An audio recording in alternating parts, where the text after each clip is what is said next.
Every team, every topic, everywhere. This is Believe.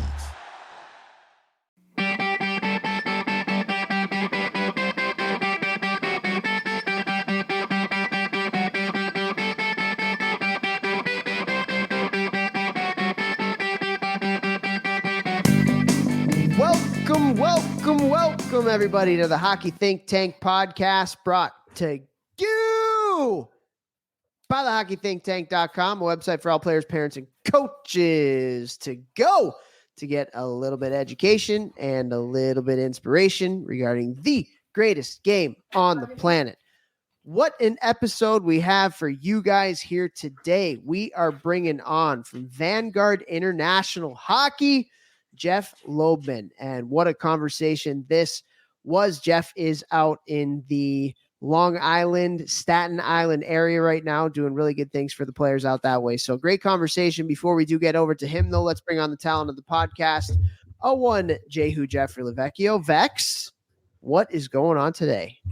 I got a new fancy mic that I'm pretty excited about. Well, I mean, I'm not excited because I broke the cord to the other one because I bent it like an idiot. But this thing's fancy, so that's fun. I'm excited about that.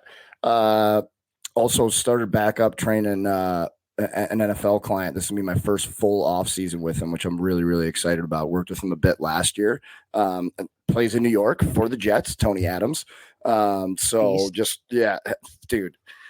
Follow this guy on Instagram, guys. I'm telling you, this guy, undrafted, undersized, like everything going against him, and became a starter in the NFL the last game of his first season, and then won the starting job the second year coming out of training camp. This guy is just all heart, all DB? Balls. Safety. Safety, cornerback, back there, guy, football guy. I'm just helping him get strong, move better, play better. Yeah, I don't care.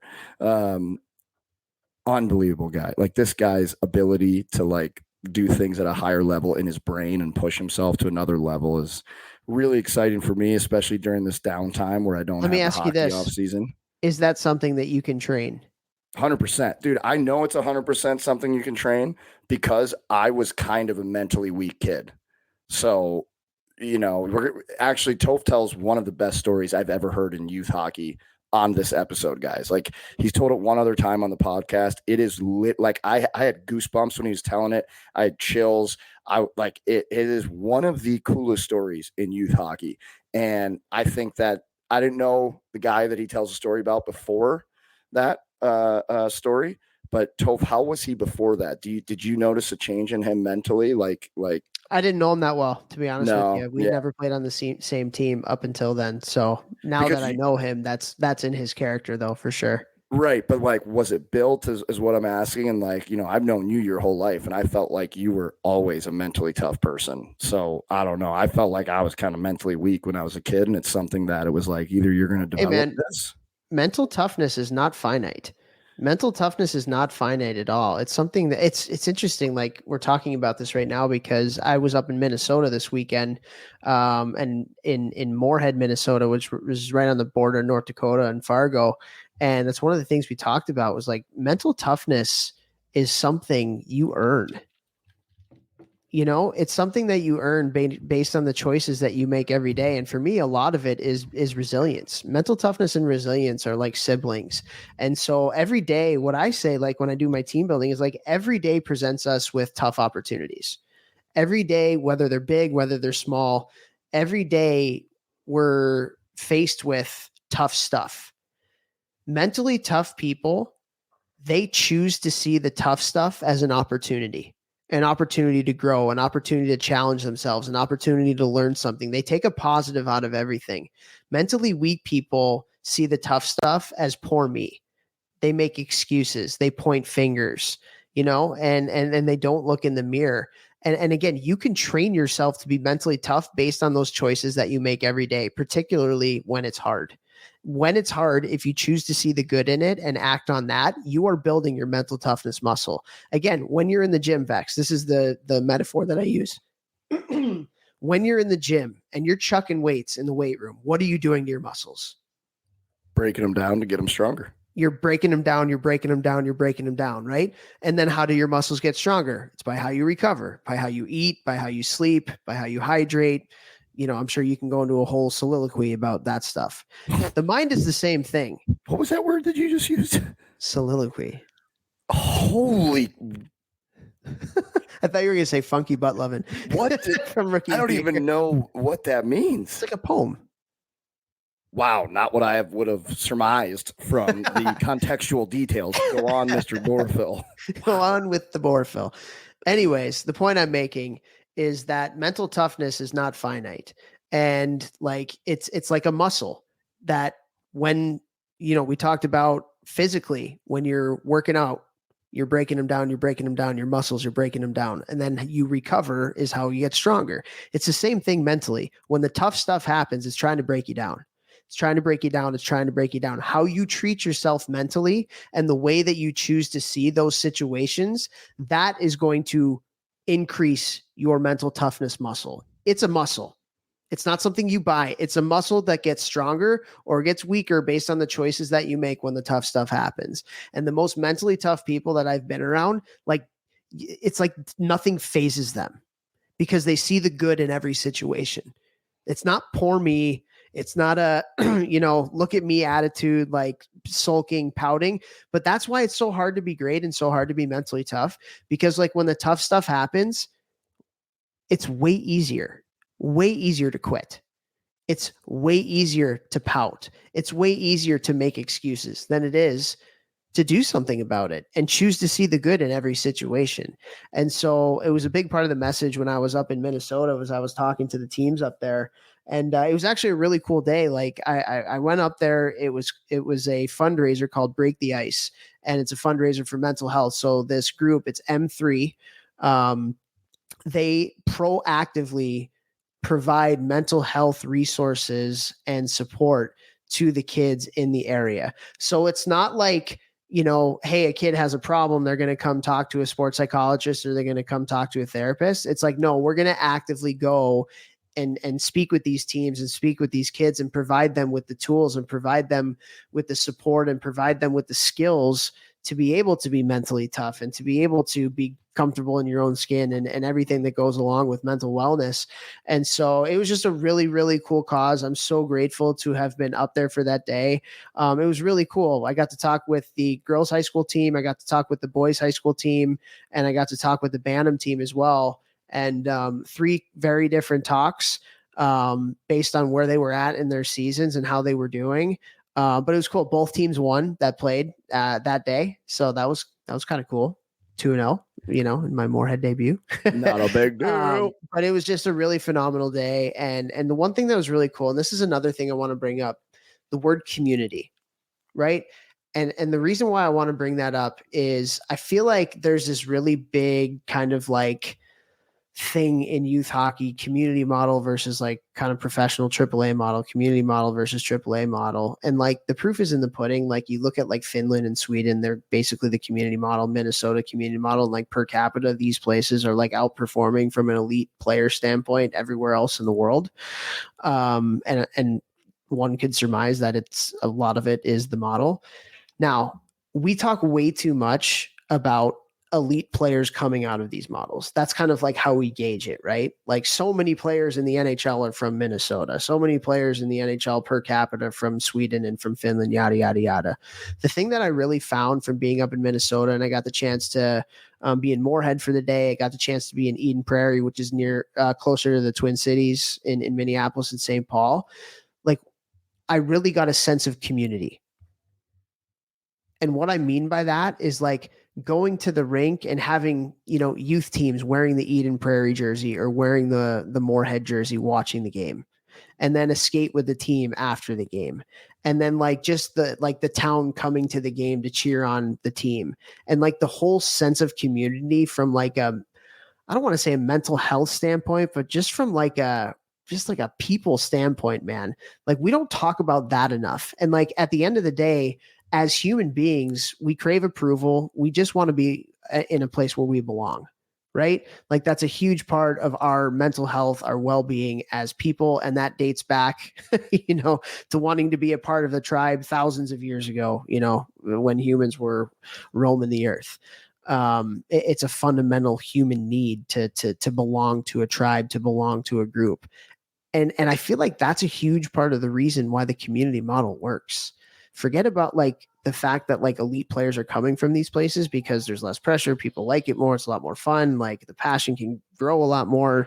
There's not as much burnout, all of those kinds of things, but just the sense of community and having a pride for playing for something that's bigger than yourself. Like that's the one thing that I feel like from a skill standpoint, kids need to learn if they want to be a winner at the higher levels. They have to understand that they're playing for something bigger than themselves. And when you do that, that's when special things happen. And it's a little bit harder in the AAA model to accomplish that. And that's not to say you can't, but like when you're playing for your town, like you're thinking about all of the alumni that played there before you. And that's one of the things I talked about with the kids was like, hey, you guys have an expectation to win a state championship every year. Why is that? Well, it's the blood, sweat, and tears of all the people who came here before you, and you have to live on that legacy. So kids 5, 10, 15, maybe 30 years down the road when it's your kids, now they still have this unbelievable experience of trying to play for a state championship and win a state championship because of all of you and what you did in your time there.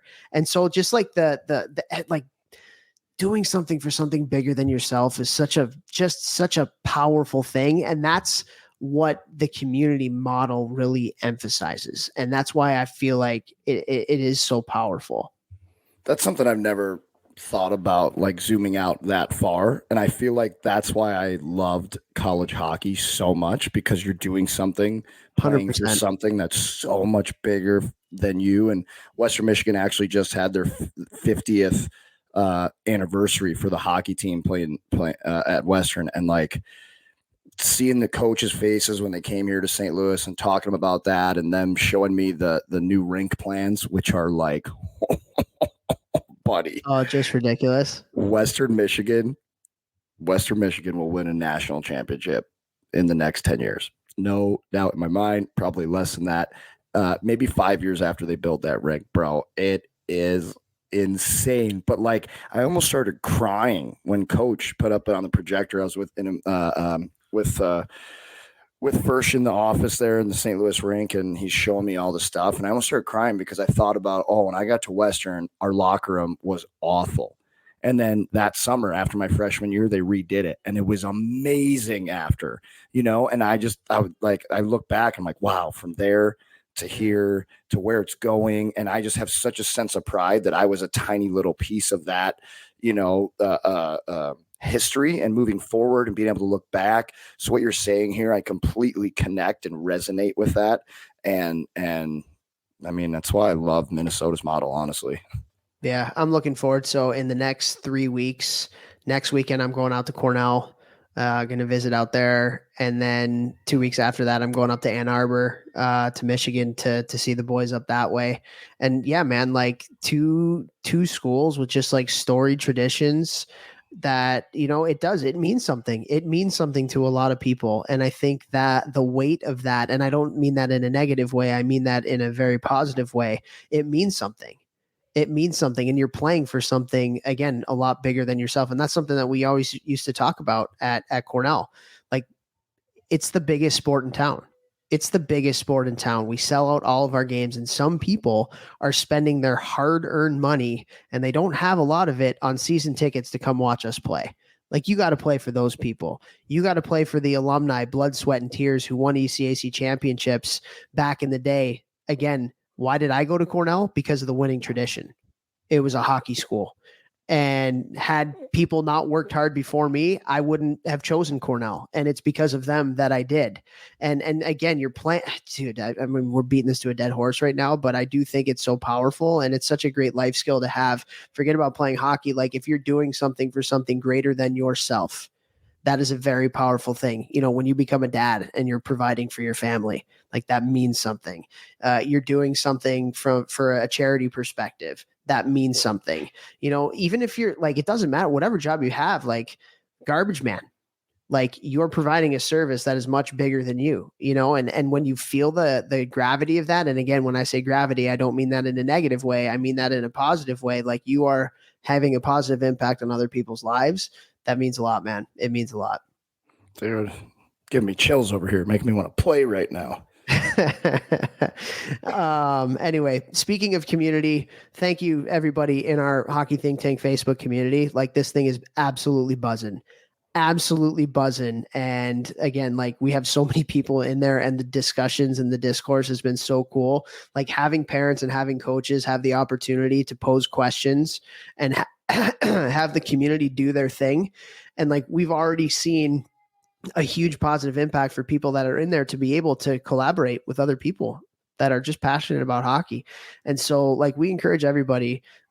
We think this is awesome, man. Like, it's been really cool to meet people in this thing and just get so many different perspectives. Like, the places that people are from in this thing is insane too. They're from everywhere, from all levels. Like, it's unbelievable. And so, like, go to the hockeythinktank.com. There's a community tab on there, and you got to join this thing, man. And not only are you going to get this discourse with all these really, really, really cool hockey people, but you also get access to the 10 questions that we do after every one of these podcast episodes. You have the ability to watch short shifts live with Vex and I, a couple discounts, GMBM stuff. Like, man, like, this has been really fun to do. Again, and it all comes down to a community. That's what we want out of this thing, creating a community where people can feel like they belong, they can share their ideas, they can bring stuff together. It's really, really, really cool. And I just love, like, everybody in the group, in the community, talking to each other too. Oh, I have the question about this. Oh, when my son went through it, went this. Oh, here's my experience. Here's Toph's experience. Here's another parent's experience. Here's a player's experience. For me, it's just really cool, going through all of the wisdom, because wisdom is earned through going through the trials and tribulations of whatever we're talking about, and specifically here, youth hockey, and to have so many parents who are in the thick of it now, about to start it, all the way through it, players like us, coaches who are in there. It's a lot of wisdom that's going to be shared, and it's wisdom fun to be a part of. Wisdom. I like it. Well, let's get over to Jeff Lobman.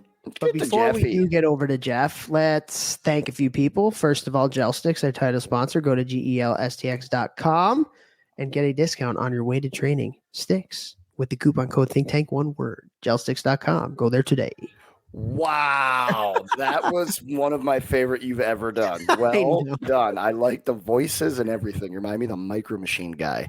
I want to thank Hockey Think Tank. What? I want to thank Train Heroic. Train Heroic is the unbelievable app that houses all of my online training programs.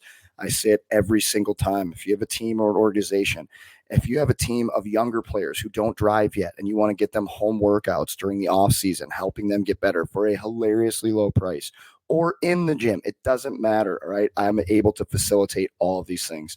Please reach out to me, but I'm able to do all of that because of Train Heroic and my partnership with them. So want to thank Train Heroic. Also want to thank Cured Nutrition, curednutrition.com. You can go there, try any of their products. You get a discount, GMBM. I've been using CBD and specifically Cured Nutrition for years. Helps me with a whole bunch of things, but like if you just brain fog, you want to be healthier, like we talk about in this episode, actually your body works as a whole system. CBD just helps that system fire more efficiently, more effectively. But if you have any questions, seriously, please just reach out to me. I'll answer any questions or help you in a way I can. So thank you to Cured Nutrition, curednutrition.com, discount code GMBM. And we'd like to thank Helios Hockey, an unbelievable product. And what Helios Hockey is, it is a data tool that can give you instant feedback from your play. So you put this sensor in your shoulder pad and you go out and you skate, you play a game, you practice, and it gives you instant feedback on your stride. It gives you instant feedback on what the younger kids really, really love, a hustle score, how hard you're working out there. Really, really cool. Competing with other kids on the team, maybe if they have Helios as well. Very, very awesome. But the game changer on this is it syncs right up with your video. So whether you're using your iPad, whether you're using a phone, whether you're using a camcorder, which we used to use way back in the day, or it links up with your Hockey TV or Live Barn, you get your shifts cut up for you instantly right after the game. Total time saver. Wish we had this when I was younger. Would have used it religiously. So go to helioshockey.com and get that discount. We have a discount with them, and it is also Think Tank one word. And if you put that discount code Think Tank one word in, it will give all new Helios members 20% off their initial 12-month membership, and it will get that sensor to put in your shoulder pads for free. So go to helioshockey.com today. Also want to thank icehockeysystems.com, the best place to go for all your coaching education needs. They got thousands of drills. They got whiteboard explanations from some pretty awesome hockey people. You have the ability to draw up your drills, send out PDFs, store them, have a library. Guys, this is a one-stop shop for all coaching education. And we have partnered with them to do an associations platform where you can get this for every coach within your association. Also, not just the coaches, but the parents as well, because they have access to the Hockey Think Tank Parent Survival Guide. So go to icehockeysystems.com today. Look up the associations tab. You will not regret it. And thank you to all of our listeners. Guys, this is episode 299. We're almost 300 episodes in, which is absolutely wild. Wow. Absolutely wild. And thank you. We would not be here without your guys' support. So we appreciate every like, every comment, every rating, every review, every download, every subscribe. I don't know. Is there anything else? That's probably pretty much it. But we appreciate all that you do. We appreciate all that you do. And so if you think we're doing a positive deed for the hockey world with the perspective that we bring, if you can share us far and wide, we just want to spread the positive message, man, make the game a little bit better. And we appreciate your support so much. You guys are going to love this episode. This was a fun one. So without further ado, here we go with Jeff Lobman. We are so excited to have on this episode of the podcast, he's out east. We got from Vanguard Hockey, Jeff Lobman. Jeff, how you doing today, man? Doing pretty well. Thanks for having me, guys. Appreciate it. Yeah, it looks like you're sporting some Jeff Lavecchio Bauer gear there. Jeff Lavecchio sporting some Jeff Bauer gear. Why would you call Jeff Lavecchio Bauer gear? That's hilarious. Oh man, you worked really hard to get Bauer under your umbrella. So just trying to.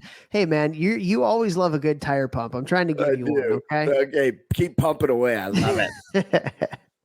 Awesome stuff. Well, Jeff, we appreciate you coming on, and with all the guests that we have on here, just to introduce you to our listeners, just tell us a little bit about how you fell in love with the great game of hockey. You grew up on Long Island, Strong Island. Actually, it's pretty funny. Our 2-year-old right now, she talks with a Long Island accent. It's hilarious. Anyway, but grew up on Long Island. Tell us a little bit about how you fell in love with the game.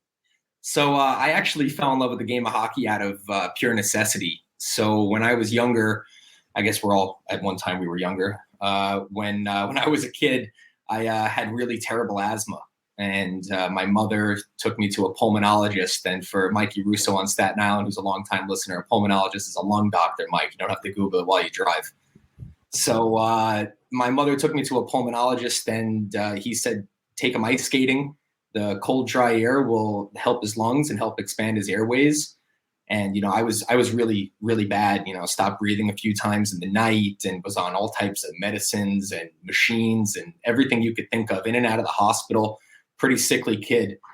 And started skating. One thing led to the next, and, started playing hockey real young. And I haven't used a single asthma medication or machine since I'm 12 years old. So hockey legitimately saved my life. Wow. That's wild. I've never heard of that story ever in my life of hockey. That is the first time that I've heard anyone say anything like that. That's really cool. Wow. That is really cool. Cool. I go ahead. It's a crazy turn of events, man. I mean, for something like that to change your life like that for the better, not just, in the path of your life, but to actually heal you was really something wild. It's funny, Vex, I would like to get your take on this, just in your expertise in wellness and stuff. But I wonder if it's not even necessarily for you, the actual asthma in the air, but also you kind of found your passion.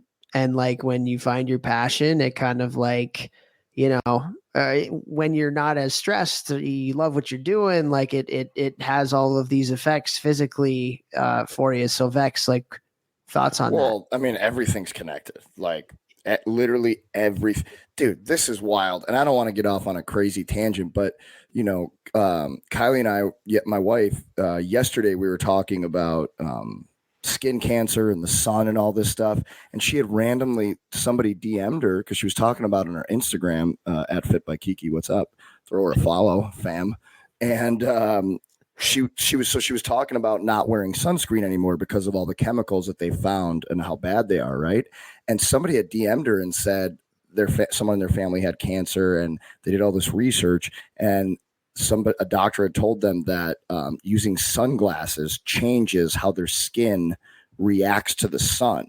Like if because of your eyes. So when the sun hits your eyes, it tells your body to protect itself from the sun. It makes, different chemicals and stuff, releases them. And so if you shade your eyes with sunglasses, it doesn't send that same signal to release the chemicals to your skin. I haven't had time to look into this at all, but like everything is connected in your whole body. So this type of thing, what you're saying, like it very well could be like the body is an amazing, amazing organism, and how it self-regulates and does all of these procedures through little things that I'm sure we still don't even fully understand. But this is just a really cool hockey story.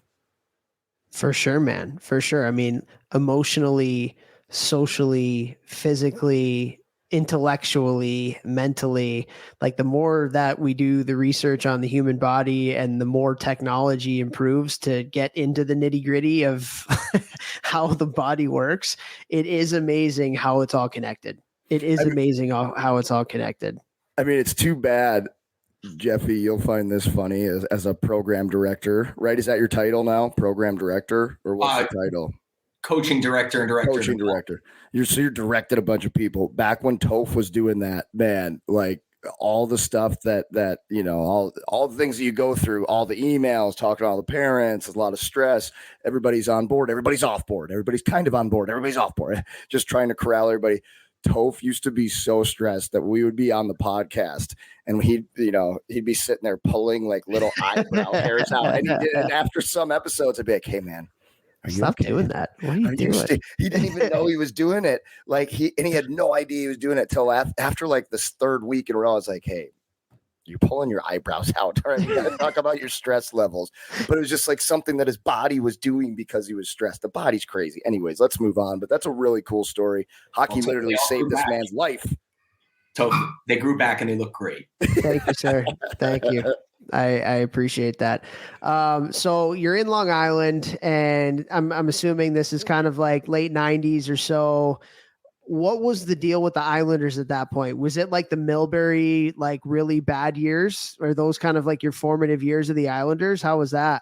Yeah, and it's funny you bring them up because where I grew up and where I grew up playing was the Islanders practice facility for many, many years. Iceworks on Long Island in Syosset. And, we had everybody from Oleg Kvasha to Alexei Yashin and Ziggy Palffy walking around that place all the time. And, we had some real beauties too. Like Aaron Asham was in and out back then, and he was great. And Chara was a real beauty with the kids. But, Yashin used to stroll in with his pajamas on and his sunglasses on about 15 minutes before practice. And we all knew, even as kids, we knew what was going on. And he would just kind of put his head down and walk in. But it was kind of a disaster back then. And but for me, even growing up on Long Island, I was a Rangers fan since I was very young, since they won the cup right around the time I started playing. So it all just made sense to be a Rangers fan. But then it really got reinforced when the Islanders were in their, just abysmal years with whatever was going on. And I saw them all the time. I was like, I just can't support a club like that. I'm a diehard Rangers fan for the rest of my life. But yeah, some of those guys were really great with the kids. Like, it really stands out to me how guys like Asham, that's why I brought him up. Like Asham and Chara used to really, go out of their way to be quite kind to us, knowing that we looked up to them. And then some guys would just not even pay us any mind.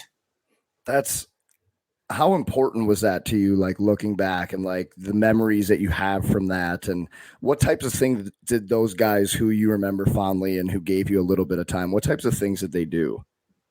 Oh man, I mean, And I'm sure it wasn't anything like huge, but to a kid, massive.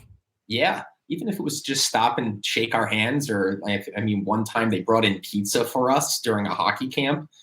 Like, it was just little things like that. I mean, I'm 33 now, right? I'm talking about when I was 7, 8 years old, and this is still a memory that's, right in the forefront of my head. So, it was just little things like that. And then you can also remember how guys like, and I'm sorry to throw you under the bus, Oleg, because I know you're cool with my coach, but like Oleg never spoke to us, never said a word. He would just come in, stone face killer, walk right to the dressing room, wouldn't say a word to us. We'd all be like, Oleg, and nothing. I'm sure he's a nice guy, and I'm sure he probably just felt like, oh, great, another bunch of kids.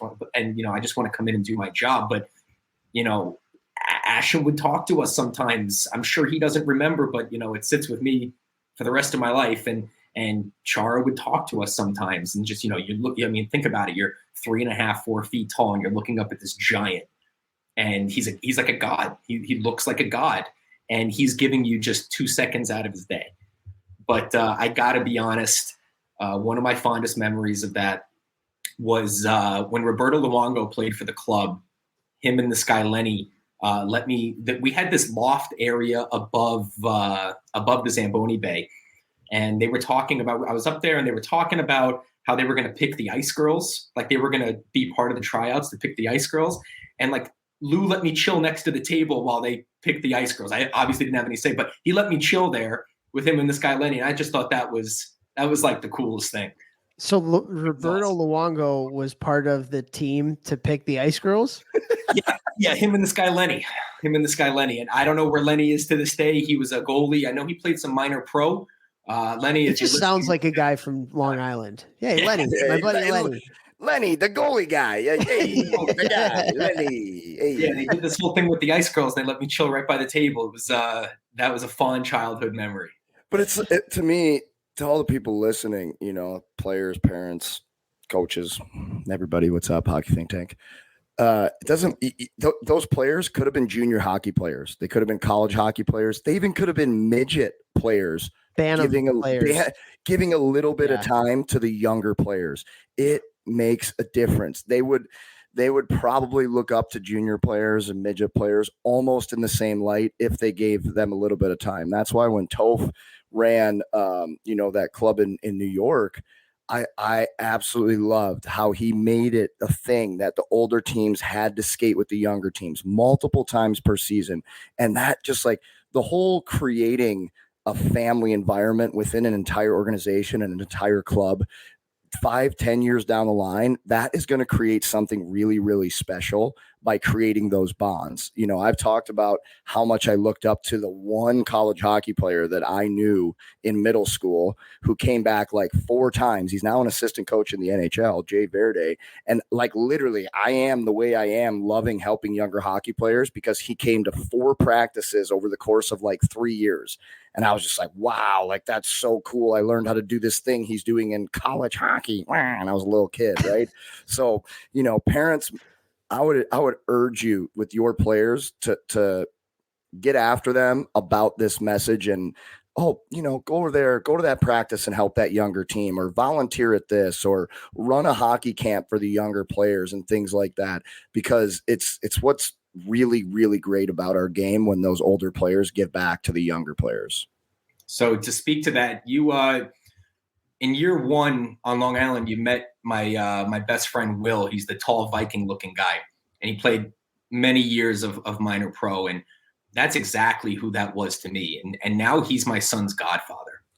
And I would stay late at the rink and watch him practice, and he was my camp counselor and coach at the Iceworks camp, and he always tried to give back to the younger guys, especially me, and he turned into family. He's legitimately family. And, now he runs a great program on Long Island with the Long Island Arrows, and he does a lot for the, New York State hockey.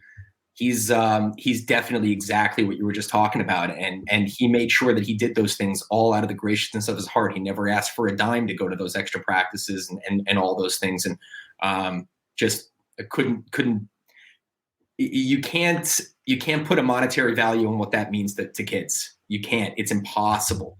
And you're 100% right. having an influence like that and a mentor like that, it changes you for the better. And these kids get so excited when these guys who are playing at that higher level that they want to be. You don't have to be in the NHL, like you're saying. You could be on the bantam team, you could be on the midget team, and you could be going out for mite practice, and that'll set the same exact example. And you never know; these could be lifelong friendships that you make. Or look at me; he turned into my kid's godfather 30 years later. Pretty cool. Yeah, that's really cool, man. I mean, the more that I do this, the more podcasts I listen to, the more books I read, the more I am steadfastly just in. Mentorship is everything. Mentorship is everything. Finding the right mentors can change your life. It literally can change your life for the positive, because just having somebody to show you the way, and for all the kids listening, once you get into real life, especially, a lot of times we're just a fish out of water, man. And we're just trying to figure it out on a daily basis. And if you're really, really great at what you do, you figure it out how to structure things and do it maybe a little bit quicker than others. But at some point in all of our lives, we need to figure it out. And if we can get a great mentor, not just to show us the way, just in terms of career wise, but just somebody that's a good person that can show us how to be a good citizen and teach us things and things like it just, man, it's for our own development, whether it's professionally or personally, the right mentor can really truly change your life, as it did with you. Yeah, couldn't agree more. I couldn't. And when you're younger, you may not realize that these people are mentors. You may just think of them as kind of, maybe you idolize them a little bit or whatever it may be. But as you get older, these mentors, once you realize that they are mentors, and maybe it's not just coach or dad or whoever, to be taken under somebody's wing to really help you, succeed or expand. And your friends can also be your mentors. It doesn't always have to be this, this older person. You can have mentors that are your age. You can even have mentors that are younger than you, because everybody goes through the world at different speeds and has different experiences, and you never know for you. 100%, man. 100%. All right. We beat the mentorship thing to death a little bit. It's really important, but let's move on. You guys ready? Yeah. Okay. So it's really interesting, Jeff. So before the call, I kind of asked you for some talking points of things that you think would be important. And I think you hit the nail on the head with one thing that you wanted to talk about, particularly at this time of year. It's silly season, baby. It is silly season going on right now, and people are jockeying for spring and summer stuff. People are jockeying for tryouts and what they're doing next year. And it's a very big topic that's top of mind for a lot of people in the youth hockey space right now. So I'm just going to flat out ask you a real simple question. At this point of year, when it is silly season and you got a million different people in your head about what you should be doing in the spring, in the summer, next year, whatever, give us a couple pieces of advice, maybe one piece of advice for a player going into this season and one piece of advice for a parent coming into this season that can help to maybe de-stress is the right word, or just put some things into perspective. Well, I don't know if anything I could say can de-stress anybody, but I do have some advice for players. And that would be going into tryouts. Don't try to be something that you're not, and play the game the right way. So all too often you see players going into tryouts and they think they need to do everything themselves because that's what's going to get the attention on them. They need to pull out all the fancy tricks and the dangles and this and that. And they end up playing extremely selfishly, and they're not actually playing the game. And as somebody who scouts, as somebody who's coached for many years at all different levels, from squirt to juniors, that's the last thing any of us want to see. We want to see you guys actually play the game the right way, moving the puck, moving your feet, high hockey IQ. So I strongly try to dissuade any players thinking that, by keeping the puck on their stick and going coast to coast all day, that's going to be their ticket to the big leagues. As far as parents, the number one thing that I'd like to keep in mind for parents is don't burn any bridges. Don't burn any bridges. If you're planning on leaving your organization, You're only going to do your son or daughter a disservice. You're going to do yourself a disservice, because people tend to think that, the kids are the only ones that are going to progress through this kind of, these stages that we're in right now. But you never know who that squirt Pee-wee Bantam coach is going to be 3, 4, 5 years from now, when your kid is trying out, or maybe it didn't work out where you thought the grass was going to be greener. I saw this great thing that said, sometimes the grass is greener because it's fake. And, you don't know. You don't know where the world is going to take you. You don't know if you're going to be back where you started at this organization, because who knows, maybe 3, 4 years from now that organization may have figured it out, and now they're the leading horse in the race. So don't burn any bridges. Don't go out there and blast anybody in the lobby on your way out, or on Facebook and Instagram and all that stuff. And I see and hear these things too often. So for players, keep it real on the ice. High hockey IQ, move the puck. Don't try to do it all yourself. And parents, please don't burn any bridges. Seen that a couple times, have you? yeah, I think I have. So what do you, let's get into that a little bit, because I think this is a good discussion point, particularly for some of the feedback that I'm getting in our community that we have on Facebook, but just from other emails that I'm getting. Like, what do you mean by don't burn any bridges? Like, do you have any specific examples of maybe something a parent has done that you've seen? Why is it bad to burn bridges? Like, what does that mean? So I'm not going to obviously put anybody on blast, but a few years back, I was the assistant hockey director of an organization, and we had gone through a name change, but it was in essence, we were running a great program, and we proved that by winning multiple, league and state championships along different levels. Everything was really going in a great direction, but some people thought that the high-end AA was beneath their child at that point, and they went on social media platforms. Like I said, not in the lobby, because I seen that from experience. They were in the lobby blasting the organization, and then they left. But then a few years later, they ended up right back at the organization, and I just couldn't believe how some of these people were able to sleep at night, knowing that they have to now walk around the same lobby as all the people that they were talking trash about for so long. Like, they're just because you may be going on from AA to AAA doesn't mean that you can treat people like they're beneath you. And as far as like progressing through the stages of moving up AA, AAA, I think that people do get an inflated sense of self, and especially when they're living vicariously through their children, which is really unfortunate.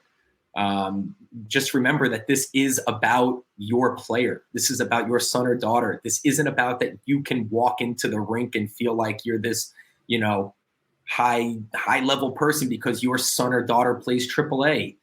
At the end of the day, we all breathe the same air. I think you should really take a step back and realize that just because your player may have progressed a little bit faster than another one, or maybe your player progressed because they are better. Okay, so they're better on the ice in this game that we play. Does that make them a better person?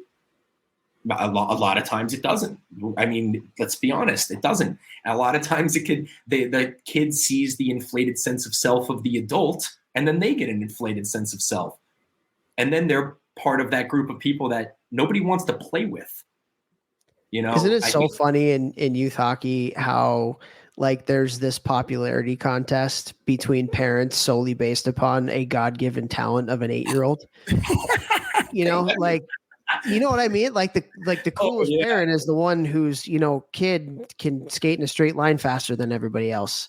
Isn't it crazy how that works? It's probably similar in other sports too, or like the best pitchers, like their parent, you know what I mean? And that's why I say, like, for coaches out there, like, it's really important to have a little bit more of a like relationship with like your best players' parents, because a lot of times the other parents on your team will follow what the best players' parents are going to do. And if your best players' parents are grounded and good people and hard workers, and they expect that out of their kid and they don't cause any drama, it makes the job of the coach so much easier.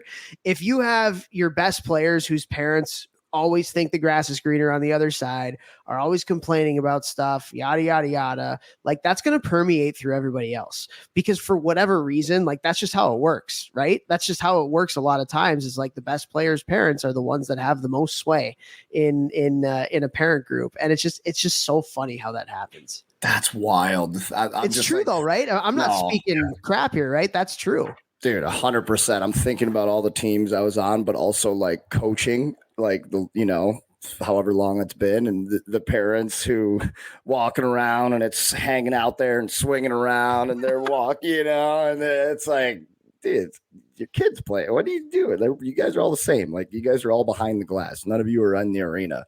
Like let's. But also to Tove's point, and we've talked about this on the podcast, but it's been a hot minute. But we've talked about if you can get your best players, especially in youth hockey, to fully buy in and believe, and like working hard is cool and paying attention to the details in practice is cool.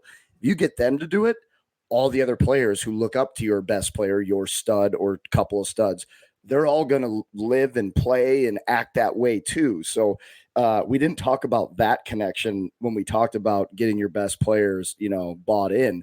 But it's so true. That's wild. That's so funny. Did you see that? I feel like, and you know what, people on the East Coast, I love you. I'm not trying to throw you under the bus, but I feel like the East Coast, we got a little more swagger. I feel like people are a lot more intense out there. I can say that. I lived on the East Coast for a few years. So you also lived in Chicago. Yeah. But man, Chicago is nothing. Well, I lived in a beautiful suburb of Chicago. It's a lot. That's even worse.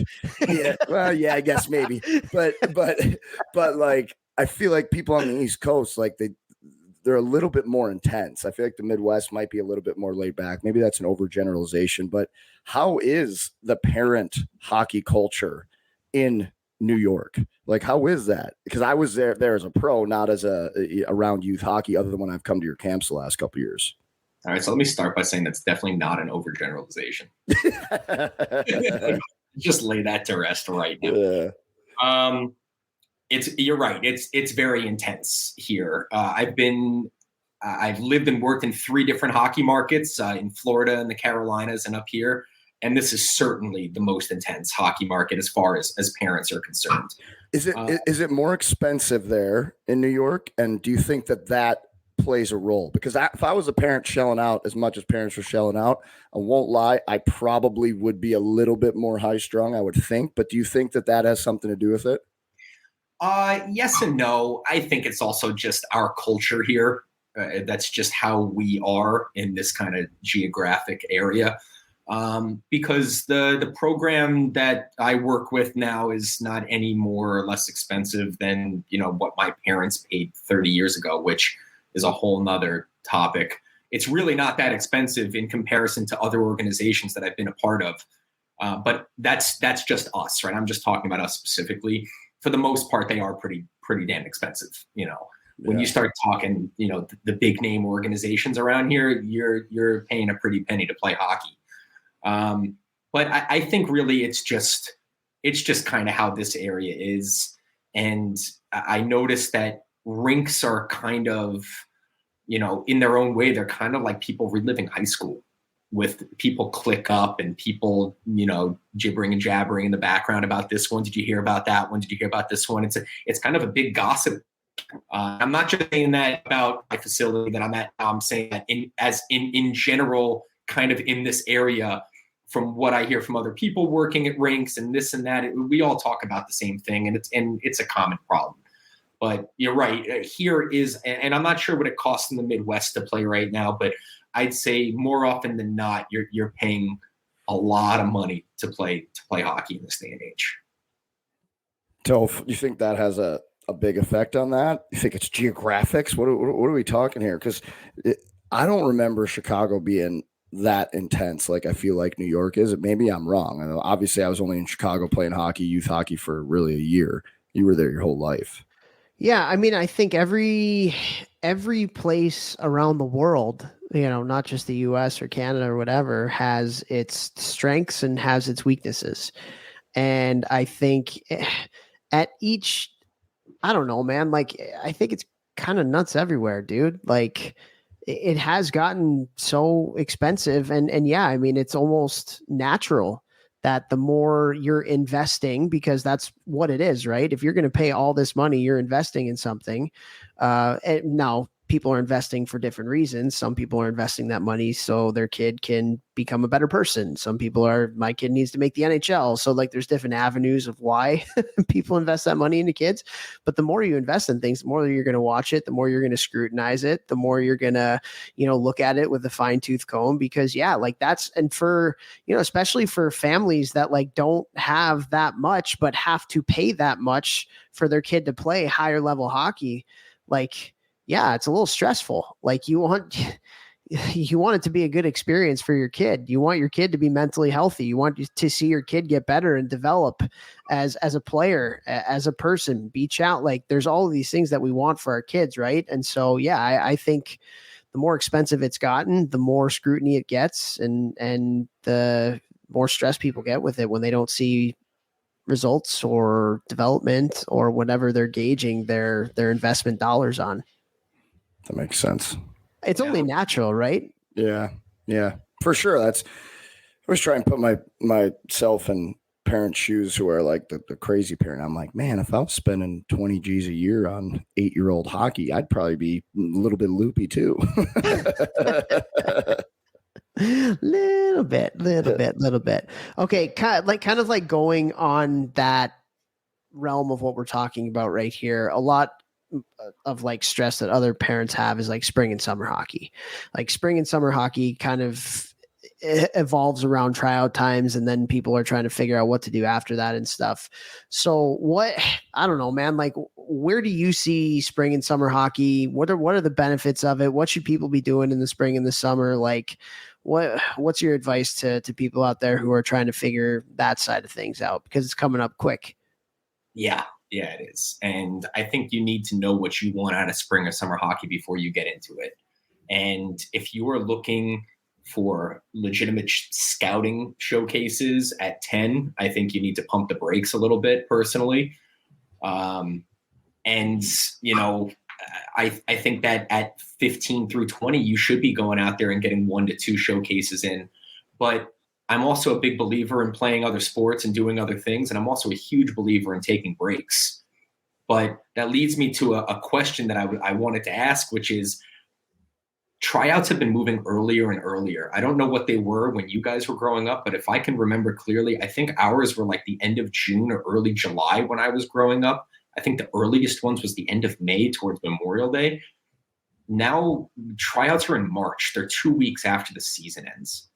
How does that leave time for a player to develop or maybe take a break after the season? Like, I don't know about you guys, but I did. I would always take 2 to 3, 4 weeks after the season and leave my jets in the garage. How does that leave any ample time for these kids to actually develop? Or are you not just picking the guys from the team last year pretty much? Yeah, I mean, that's something we talk about this on the podcast all the time. Like that drives me nuts too. Toph, I feel like Toph's nailed it down before. We're saying like, if you don't, then one team does it, then, okay, well, they're going to get the best players. Okay, now we got to do it, and we'll do it a day earlier. And, now we're going to put our tryouts on the exact same night. So you got to decide before the tryouts, which team are you going to try out for? It's just all like so crazy. Is that something that USA Hockey could like mandate and be like, nobody's allowed to have tryouts before X, or is that not even something that's possible, you think, Toph? Well, every affiliate of USA Hockey has different rules. So it's not like, it's the same. First of all, it's not the same for tier 1 and tier 2. Second of all, it's not the same in particular the places that I've worked in, Chicago and in New York. Like in Chicago, I want to say they were in May. And in New York, they're literally like 24 hours after Nationals is done. And so it's like literally the next day. The thing that kind of sucks is that like, we've talked about this, like tryouts used to be kind of earning your spot on a team. And now tryouts are kind of like a formality for most, organizations. Now for more of the community-based stuff where they're kind of like, okay, am I going to make the A, B, and C team? There is a little bit more of a tryout thing there, but particularly like the tier 1 level, maybe some of the higher level tier 2 stuff, like it's like, again, we talk about it. Youth hockey is more recruiting than it is development. That's not to say there aren't people out there developing kids. There are a lot of really good coaches out there, but like, if you think about how many hours in a day some of these youth coaches spend on their phone trying to like recruit kids to their organization, and how they can be using their time so much better if you kind of had to play for your town or there was some, like, somewhere in the middle of that, there were some more rules that kind of like curb that stuff. And there are like, I know in Illinois, there's a rule at the tier 2 level that, you know, you can only have like at the Pee-wee level, you can only have like 2 players on your team that are from out of the organization the year before that, and then like 3 in Bantams and 4 in midgets, something to that effect. So like USA Hockey is trying to kind of put some stuff in place. But yeah, man, like, and we've talked about it before, like tryouts, a lot of times it's just a formality. You don't got to earn it. And that stinks. Yeah, you talking about that, like, real quickly, I was just thinking back, and like, I never knew any tryout I ever went to that I was making the team ever. Not, like, literally, I'm going through every single year where I would have to try out juniors and down. I never, no matter how good my last season was, I'm going back to the same team, same organization. No one ever knew. And now I'm fast forwarding, thinking about all these kids that I train, and they know coming in, they already have a spot. Like, they already know, they've already been basically given the contract. Like, oh yeah, you're on. Don't worry about it. And so then, you know, what Topher and I are always trying to talk about is how important and amazing hockey is for just human development, doing all the right things. Well, now if we're taking away so many kids, quote unquote, struggle, or like having to learn about pressure, going to a tryout, earning something, it's just like given. They've earned it through other ways, playing before, but it's not the same, right? Given. Well, of course, when they get older, they're going to get out of college and think, oh, I'm just going to be given $100,000 job or $150,000 job. The amount of kids that have come out of college in different walks of life that are like, oh yeah, you know, I'm going to make, you know, 100, 120. And I'm like, oh my God. Yeah, right. Okay. Good luck doing that right away. Unless you're a rock scientist, you know, like, figure it out here. A rock scientist? I'm glad you joke. You defined a rock scientist? Yeah, all right. It's a joke. I'm going to get dramatic here. I'm going to get very, very dramatic here. Vex, I've told this story on the podcast before, but this is like, I literally want all the kids to get off your phones and stop playing your video games in the car if you're on your way to practice. And I want you to listen to this story. Okay. And this is going to like really hammer home a lot of what Vex and I believe in. And it relates to this particular topic that we're talking about right now. So when I was a Bantam major, so that's what, 14U now, I played for the Chicago Young Americans, and our team won the national championship that year. And our team was stacked. Our team was loaded. Our team was unbelievable. We had tryouts. Okay. We had tryouts, and we had through the tryout process, we had the entire team picked after the first 2 days, and there was a third day of tryouts. Sorry, we had the entire team picked except for one person. There was one person. Okay, so we had a crazy Russian coach. His name was Stan Styopkin, who did things his way. There's no chance he gets away with this nowadays. But what I will tell you is this had a very significant positive impact on the kid's life that I'm going to be talking to you about in just a second. So what happened is Stan picked the entire team except for one spot. And for that one spot, there were 2 kids that were fighting for that spot. Okay, one's name was Mikey Brown. The other's name I won't mention right now. Whatever, it's Jimmy Hoffman. Jimmy Hoffman was the other kid. Okay. So what Stan did is he put everybody else in the stands, and the only 2 people on the ice were Mike Brown and Jimmy Hoffman for that third tryout. That was it. And he ran them through one-on-one drills. It was just one-on-one drills, the 2 of them. Not necessarily a who wants it more, but just like, hey, you got to like play yourself onto this team right now. Everybody's watching. Like, it's going to be clear as day who's going to be that person. Okay. So Mikey Brown ends up outplaying Jimmy, and Jimmy's an awesome dude, right? Like, great kid, like awesome guy, like sucked that he got cut from the team. But like, Mikey earned his way through the tryout onto our team, right? On our team, Mikey Brown was the last person picked. This was at 14 years old. And this is why I want all of you kids to listen. It was Bantam Major. He was the last kid picked on the team. Bantam Major. And he is the kid that went the furthest. He is the only kid on that team that ended up playing in the NHL. And we had a 20-year reunion of us winning the national championship.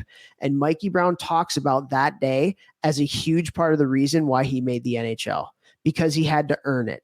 And Mikey Brown was a third, fourth line guy all the way through.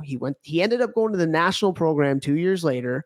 He ended up going to the University of Michigan, and he ended up playing probably 7-8 years as a fourth line guy in the NHL because of his work ethic, his attitude, the type of teammate he was.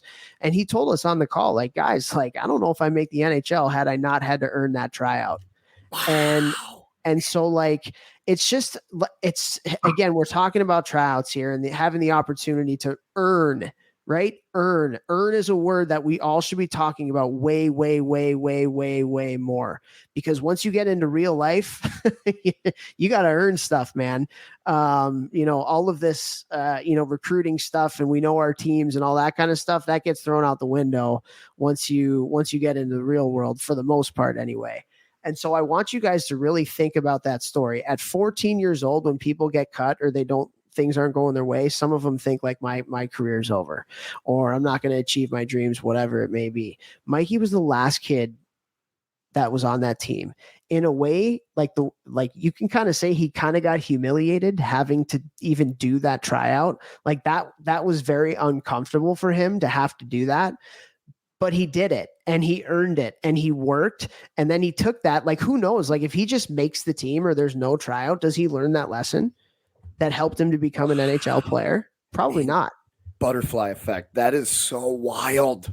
Were you guys in the locker room while they were getting? No, we were in the stands watching the two of them do their one-on-one drills. So the entire team. Do they go in the locker room together? 2 men enter, 1 man leaves type of deal? Like, you're just sitting there in an empty lot, like you're 14. There's the locker room, just two of you looking at each other like, what is about to happen? But like, I don't remember, but yeah, probably, yeah. But I mean, amazing, earning it. Is that not like the purest form of tryout, though? Am I way out of bounds by saying that? Like, there's one spot and 2 guys. It's like, what other way? I mean, I think what he did was, we definitely work today, but I really think that that's like kind of the purest form of finding out who's going to make it out of 2 guys. That's pretty wild. Yeah, dude. Like, if I'm running a tryout, like, I'm doing one-on-one drills. I'm doing really small area games, 1-on-1, 2-on-2, because at the end of the day, like, if there's 2 kids that are even-ish, but one of them just like wants it more in those drills, and those are the kinds of drills where you can really see like the want, that makes it a really easy decision. Because I know, like, as a coach, having done this for a long time, the kids who typically want it more in drills like that are going to work harder, and they're going to be way better at the end of the year than they were at the beginning compared to the other kid. And also, that kid's probably going to be more coachable at the end of the day, and I'm going to want to be around that kid more. So, like, like, if you're a coach doing tryouts or a program director, man, like, that should be a staple of your tryouts. Don't just scrimmage, like, split them up. 1-on-1 drills, 2-on-2 drills, small areas type stuff. I think that goes a long way. Isn't that a crazy story about Brownie, though? Dude, I'm so fired up, and I need to talk to him now about that experience. We got to have him on the podcast. I know. I've been talking to him for years. I'm like, dude, when you come on the podcast, like, let's go, bro. But it's like, I can't wait to dig into that experience and the psychology of that and how he felt that night afterwards. Like, wow, like at 14 too, to do that. Unbelievable. So you're gonna be running that for tryouts in your organization, Jeffy? Yeah, it's gonna be like in what is it, The Dark Knight, when he has those the 3 guys and he throws the bat into the middle and he says, "You only got one job." It's sorry, I didn't mean to digress back into tryouts when we were going to start talking about spring and summer hockey. But that was definitely worth the price of admission just on that. God. Electric. I'm fired up right now. Yeah, that was stuff. pretty All right, awesome. well, let's get back to spring and summer hockey then. If you have just some advice for some parents that are looking to figure that side of life out for their kids, what would you recommend? What are some, tips of the trade that you would give to parents? Well, the first thing that I would recommend would be the Jeff Lobman hip mobility program. That's right. He said it. Saved my life. I'll tell you, I'm like a loose goose now that I've got that. That thing's got me all greased Oiled up. Yeah. But for sure. I feel like the Tin Man after he gets the oil poured in him. But no, speaking seriously, I think that there are some showcases and tournaments that are worthwhile, but knowing what you want out of that is super important, right? Are you going to these things because you think your kid's going to get seen and scouted, or are you going just to have a competitive weekend and keep the wheels going? As far as training is concerned, I think a lot of players burn themselves out in the off season. I think they go way too hard in certain aspects. I think a lot of times you really should be focused more in the gym. And I'm saying this as a guy who runs development programs, right? Like that's my bread and butter. That's where I make my money. That's what I love to do is on ice development. I'm not a gym guy like Jeff, but I'll be the first person to say you need to get in the gym in the off season. I think guys focus way too much on ice work during the off season. I think it should be a couple times a week once you get back into it. And I definitely think that players need to take a break. I do not believe in the 12-month season. I hate it. I think it's terrible. I think it's terrible for players. I think it's terrible for parents. I think it's terrible for bank accounts on all counts. There was this guy, his name's John Parrish Jr., JPJ. And a long time ago, he pulled me aside and he was trying to tell me about taking breaks. And he goes, what's your favorite food? And I told him. And he goes, all right, if I made you eat that for breakfast, lunch, and dinner every single day for 20 years, you think it'd be your favorite food anymore? I was like, no, it'd be torture. I'd hate it. And he goes, that's exactly why I'm telling you after the end of the season, you have to put your skates away for at least a month. Because by the time week 3 comes, you're going to be itching to get back on the ice. By the time week four comes, you're going to go out there and start flying again because you're going to have missed it so much. But if you're playing every single day or 5-6 times a week for 12 months out of the year, eventually you're just going to start to tune it out. No matter how much you love it, eventually at some point it's going to turn into torture for you. So I think that players take a break. I love the idea, and I heard you guys talking to Beebs about it on a previous episode about playing other sports. I'm a huge proponent of that. But going in with a plan is super important. It's what do you want out of this offseason? What are the deficiencies in your game that you think you really need to work on? What are the deficiencies about you physically that you need to work on? And why are we flying all around the world? What's the purpose of this? Are we, like I said before, are we trying to get scouted? Or are we trying to just be competitive? And if we can be competitive, can we just do this at a local tournament? Do I need to fly all over the Western world to do this and spend all this money? It's thousands, right? And it all adds up. And I think that hockey's already an extremely expensive sport, way more expensive than I think many times it needs to be. So why add that unnecessary expense and stress to your life? Love that. I like how you said, think about your why if you're going to pick to go to a tournament or a showcase or whatever. Because Toph and I played in a couple, probably 2 years back to back. We played in Toronto for the prospects tournaments back to back. Which used to be like the biggest tournament ever. Yeah, it was the tournament in the summer, right? Huge. Back-to-back champs, not a big deal. And then went back a third year, lost in the championship. But they said no North American team had ever done that. Not a big deal, guys. That was us. But anyways, if you're reading the record books, you see us in there. But I really wanted to go to that because Toph was going. And I didn't get to play with Toph, ever. So, that was the time. And that was really cool for me. But that was the only tournament I did in the summer, I think that's really important to talk about because we actually had a really good discussion in our Hockey Think Tank Facebook community about this kind of like summer hockey. And there was somebody on there that was trying to talked to a parent who had questions about summer hockey.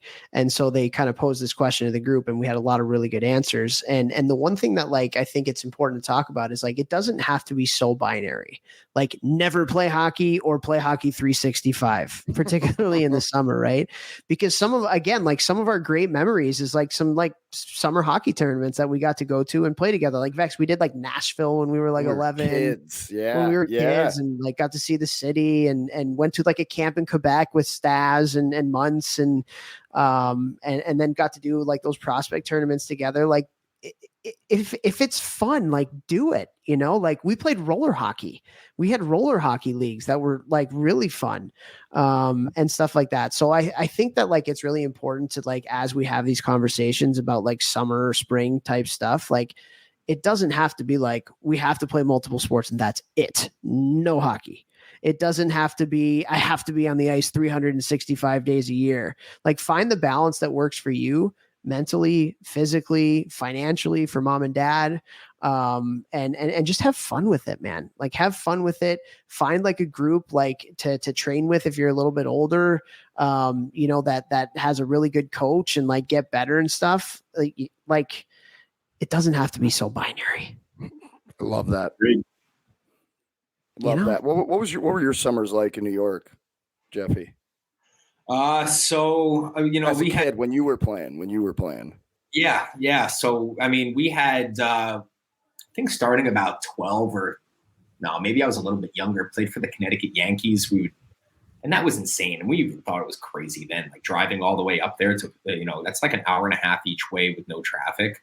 But after that, I started playing for a local spring team, and we do a couple tournaments, go to Canada or whatever it was. But and then it would just be the local hockey camp at Iceworks, man. Like that's what it was. That's what I wanted to do. It was with all my friends, and it was 5 minutes down the street. It was super easy for my parents, and it was affordable, and they could just drop me off and wait for me to call collect on the way home.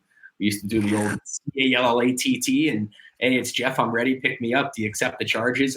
Nope. The original. I did that every time I go to the mall with my buddies. That's what we do in middle school. You can't do anything. All right, we'll go walk around the mall, talk to some chicks at Abercrombie and Hollister, and yeah, call me when you're ready. Didn't have cell phones. Pick up the phone, 1-800-CALL-ATT. What is your name? Pick me up, mom. I'm ready to go. Bye. What was that like 1-800 commercial? Know. Bob, we out of baby. It's a boy. Yeah, we had a baby. It's a boy. Yep. Do you want to accept a call from Bob? We out a baby. It's a boy. But Jeffy, that you know, you saying there, you know, where you were, you'd have to drive an hour and a half each way, no traffic. New York, that's not a thing. Probably took you 7 hours each way every time I'm out there. Was that one of the and you talk about how expensive that is and traveling and stuff. Is that one of the reasons that you started Vanguard International and you're doing it where you grew up now, at least a couple camps a year? And it's the one that you've brought me out for, and it's the one you're bringing Toph out for, and me again back this year. Is that because for those of you who don't know, I met Jeff, he invited me out to run the off ice for a camp out in Long Island. And that's how we met 3 years ago now. This will be my third year going out there. And he runs a really cool program where with these camps, guys, they can be very lucrative, right? They can be very lucrative, even if you offer like not even a great product, like, you know, the numbers are there and stuff. But instead of just running a lucrative product just to run a business that makes a bunch of money, he spends a ton of money to bring in coaches from all over the world to his hometown and these other areas that he does it. And it allows the campers to get exposed to coaches from all different areas. You know, we got Germany, Russia, you know, St. Louis, Chicago, Vermont. You got Canada, coaches from all over the place he flies in. And to me, like, that is something that as a parent, I'd be, oh man, like, that's a cool experience. He's going to learn what the best skill coach in Germany's doing, what Detroit's best skills coach, what the hot guy who's Jack with the tats is doing with the kids out in the gym. You know, that's me, for those of you wondering. You're talking about me? Yes, you. Was that a reason, you know, that you wanted to start what you've done with Vanguard? You know, when I first started Vanguard, I was living in the Carolinas, and I just wanted to do something totally different. And to bring Will back up, Will told me that we should do it in Long Island. And I wanted to bring it. His son is like my nephew, and I wanted him to experience that too.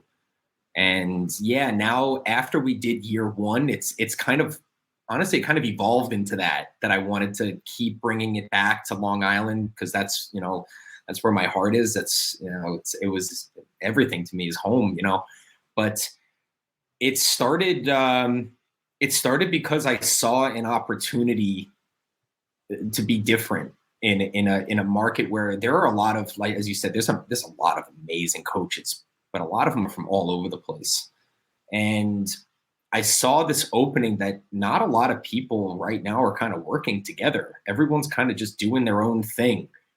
So when the idea of this started, I'm a big travel guy. I've traveled all over the world. In between my little hiatus after I had to stop playing, that's what I did for a while. So I'm all about like these kind of worldly views. I thought, why would people have to fly all over the world and spend a ton of money if I could bring it all to their doorstep? And Long Island's a market that I knew and I understood. So that's where I wanted to do these huge events, but also it worked out because April is kind of a downtime for a lot of skills guys. It's during tryout season for the most part, or just after tryout season. So maybe people, you know, the ones that don't want to take a break are going to train, and these guys, you know, they just finished their seasons for their club, or maybe they have a little bit of a hiatus from their own company. So it all kind of turned into this perfect recipe for why April on Long Island turned into what it is. But I do appreciate all the nice things you said. It's you know, a lot of people say, "Oh, it's not about it." It really has never been about the money. It's learning from all the men and women that come and coach is as rewarding or more rewarding than any monetary gain I can get. And I want to, you know, I'm not going to list through all of them, but all of our great sponsors that help keep the cost down for these players. Like I really try to keep this at the most affordable cost for everybody. I mean, it's cheaper than a plane ticket and a meal to go to. It's cheaper than flying to Germany to go train with a guy like Alex, and that's before you even train with him. That's just for the flight, and you get him for a week, and all the other amazing coaches.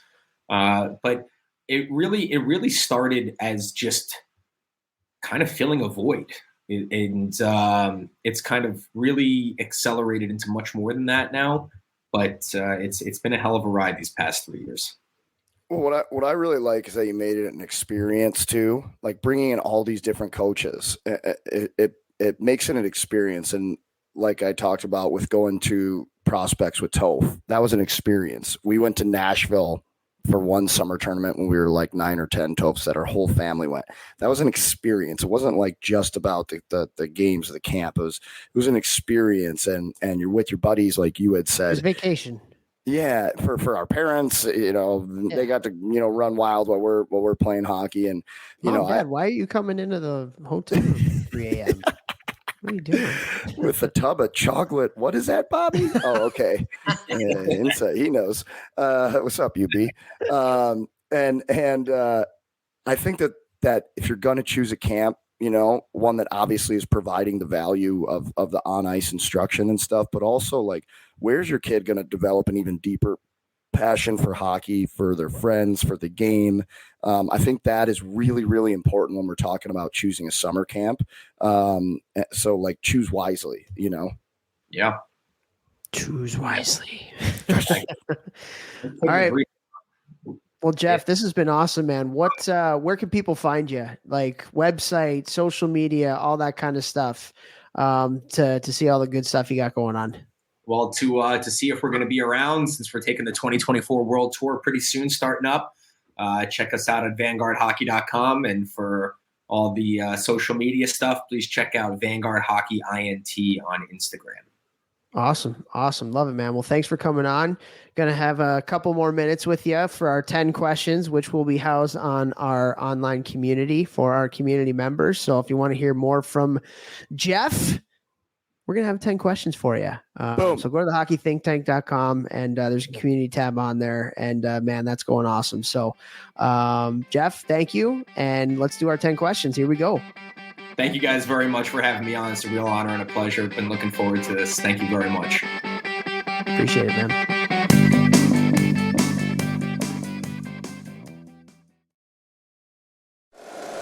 If you like the show, please take a moment to rate, review, and subscribe. It really does help the show to grow. Thank you for listening.